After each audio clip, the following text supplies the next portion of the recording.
welcome to the Rise to Reign podcast. I'm your host, Amy Killingsworth, and in this episode, we are talking about social engineering, or it could be called social programming, social conditioning, or social priming. And so, before I get into it, I want to pose a question to you. Do you believe that it's possible that there's a group of individuals who are operating behind the scenes, hidden from plain view, that are intentionally engineering the way that they want society to go for their own purposes? And maybe those agendas are hidden from view because if people saw them in plain sight, they would reject them out of hand. Has that ever happened in the history of humanity? Is it possible that it's happening right now? Is it possible that a small group of individuals is behind the scenes pulling strings to make society go the way that they want to go for their own purposes? That's kind of the question that I want you to consider.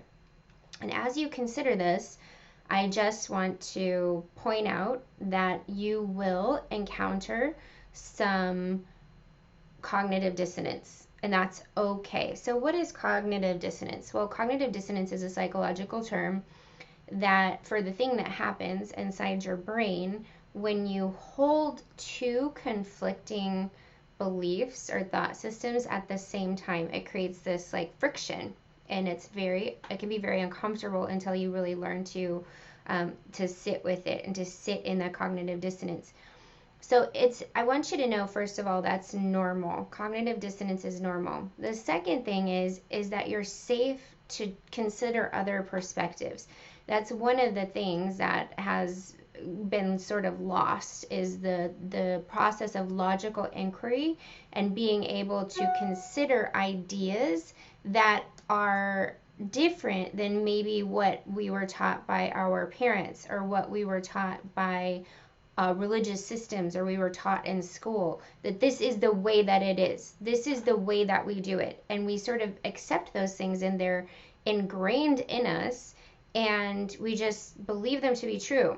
But when a new idea comes in and it conflicts with how we believe things are or what we believe is true, we have to be able to consider that idea, sort of wrestle with it, compare it to our existing ideas, and then decide what's true, hopefully with the guidance of your internal compass and the Holy Spirit. So you're safe to do that because right at the end of logical inquiry, you can get to the point where you decide to stay with your old belief system, and that's perfectly okay.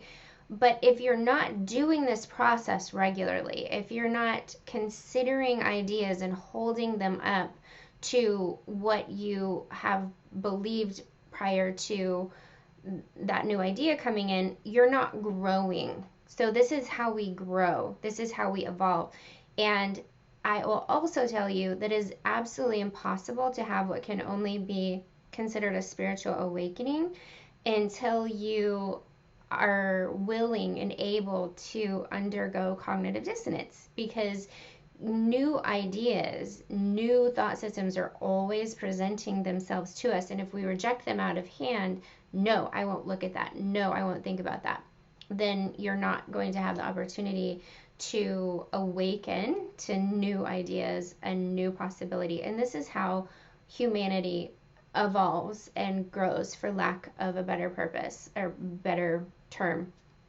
So think about, like when we used to think that in medical history, recent medical history, like in the last couple hundred years, we used to think that sickness was caused by bad blood. So the doctors, the experts of the time, would actually cut someone's vein open and drain their blood out of their body so that they could get better. And obviously we know now with science that and advanced instrumentation and study that that's really the worst thing you could do for somebody would be to bloodlet them when they're trying to recover. Similarly, like with germ theory, like there's all these studies done about, like, doctors that were birthing babies and they were going from room to room to room without washing their hands because they didn't know about microbes. So they wouldn't wash their hands, and then, the mother would get sepsis, would get an infection and die, and, nobody knew why that was. Well, when they discovered, that doctors need to have clean hands, simple solution. So that new information had to come in. There is one thing that is really instructive to this is the heliocentric model of the universe. So, back before the Renaissance, there was this idea, or this commonly known and accepted fact, that the Earth was the center of the universe and that there were things orbiting, but everything orbited around the Earth. Okay, well, we know now that everything orbits around the sun. So heliocentric means that the sun is the center of the universe. And all the scientists of the time believed that the Earth was the center of the universe.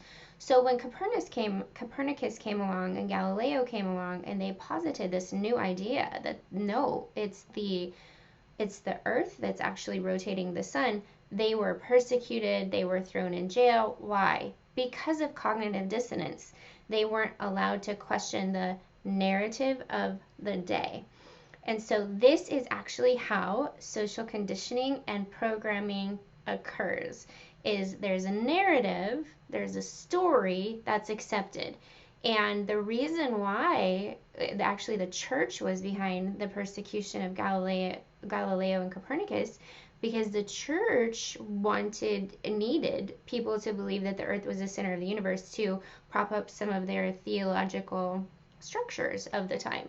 So the church was actually the ones that were, persecuting and imprisoning these scientists for bringing these new thought forms or these new belief systems forward for consideration. Now, I always say, as a coach, it's not my job to tell you what to think, but I do see it as my job or my calling to teach you how to think.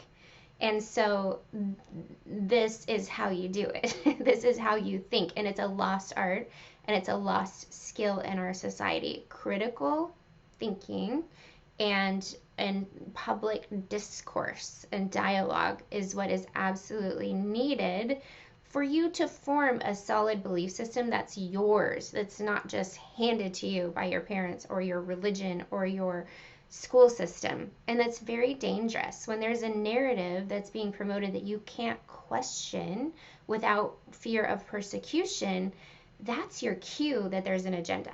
Okay, so spoiler alert, when there's a narrative that is being promoted that you can't question, that you're out of favor, you're out of grace, or you're out of the group, or maybe you're even put in jail or punished for even bringing up the question of maybe, hey, is there another way?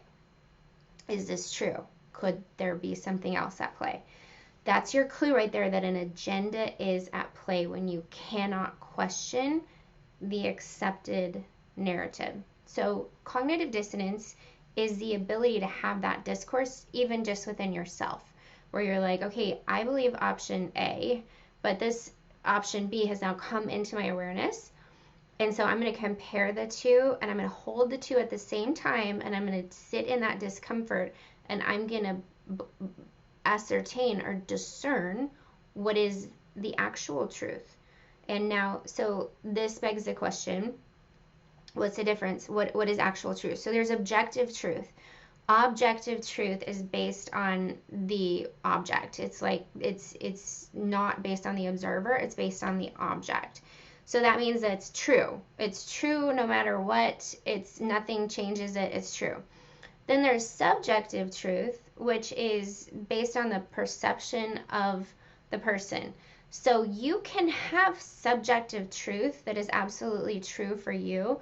And the funny thing is that we're so powerful in our co-creative abilities that we can 100% affect our reality with our beliefs. So you will create a system around yourself, a reality around yourself that supports your beliefs while not being the objective truth. While your reality, your beliefs, while being true for you, are not the objective truth. Okay, so could be really positive and it's really good news, or if your beliefs are, good beliefs, or it can be really negative and really, really damaging if your beliefs are negative beliefs. So let me give you an example.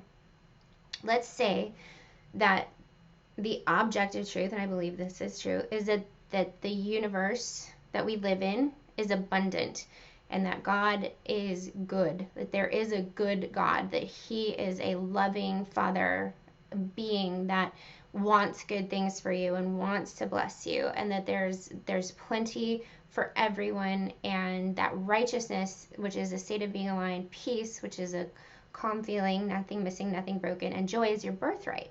That's the objective truth. I believe that with my whole heart. But let's say that you believe that the universe that we live in, our reality is negative, and it's scary, and it's scarce, and there's never enough to go around, and people are out to get you, and you have to scrape and scrimp and be miserable to survive. Guess what your reality is going to be? Your reality is going to be based on your belief system, because based on your patterning, you're going to draw in and attract and sort of arrange what you are focusing on to match what you believe.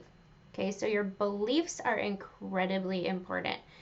Your beliefs are incredibly important, and you always need to be looking at what you're believing. You always need to be the observer of the dialogue that's going on in your head, and the belief, to see if it serves you, to see if it lines up with objective truth, to see if it's getting you where you want to go. Okay, so when you're not doing that, when you're not doing the logical inquiry, and you're just accepting the narrative of what has been presented to you, you are absolutely 100% a prime candidate for social conditioning and social engineering, because you're just like a blank sheet of paper that anybody can write what they want to write on you. And if it's repeated often enough, usually people will accept it as truth. If it's repeated often enough, people will accept it as truth. If it's repeated by your parents, if it's repeated by your teachers, if it's repeated by your religious leaders, if it's repeated on the news, if it's constantly repeated over and over and over and over and over again in movies, media, popular culture, repetition equals truth to the human brain. So it's really important to ask yourself, is it possible that someone or someone's is intentionally programming society the way that they want them to go? I believe that it is possible, and not only that, I believe it's happening. And not only is this a new phenomenon, but these groups of people are ancient and are playing the long game over generations. So what is passed on from generation to generation is just really solidifying and strengthening the narrative. So what do I mean by that is, well, a great example of that is like the frog in the water, right? I don't know if this is scientifically true, but it illustrates the point perfectly. Is that if you came to like this, maybe like the World War II generation, and presented the idea of socialism to them, they would jump out of, that's the boiling water, like they would jump out of the pot that's boiling. But over generations, if you insert the ideas of socialism and you get maybe the celebrities to champion the ideas of socialism, and you get some really uncomfortable things going on like debt and student loan and not enough to pay your bills, and make society so hard to be actually prosperous and abundant, and then just inject these ideas little over little over little. It's like turning up the flame and raising the temperature of the water, just a little bit at a time, a little bit at a little bit, a little bit, until the frog doesn't jump out because it doesn't know it and it's boiling to death. So when I said socialism, that might have triggered some cognitive dissonance. Well, we all need to think, what is the ideal form of government? What is the ideal form of economic distribution? It's each of our responsibility to think that way and to logically inquire. Okay, so oftentimes our good nature is preyed upon, and we are in a situation where we want abundant life for everybody. But the way that we go about it, or the system that's presented to us or promised that it will provide that thing, is absolutely faulty, and it'll provide the opposite. It will actually cause the opposite situation of what we are looking to create. Okay, so that is sort of the intro to the idea of social engineering or social priming. I'm going to do a little mini series on this because it's a lot and I don't want to overwhelm you with it. So I'm going to break these up into episodes. So next week, when we come back to the podcast, we're going to be talking about the social programming of an individual and how that looks. And then we're going to look at how that plays out in society. And then, of course, we're going to look at what to do about it. Like, what is the solution? So that's it, though, for this episode of the Rise to Reign podcast. Thank you so much for listening, and I'll see you next time.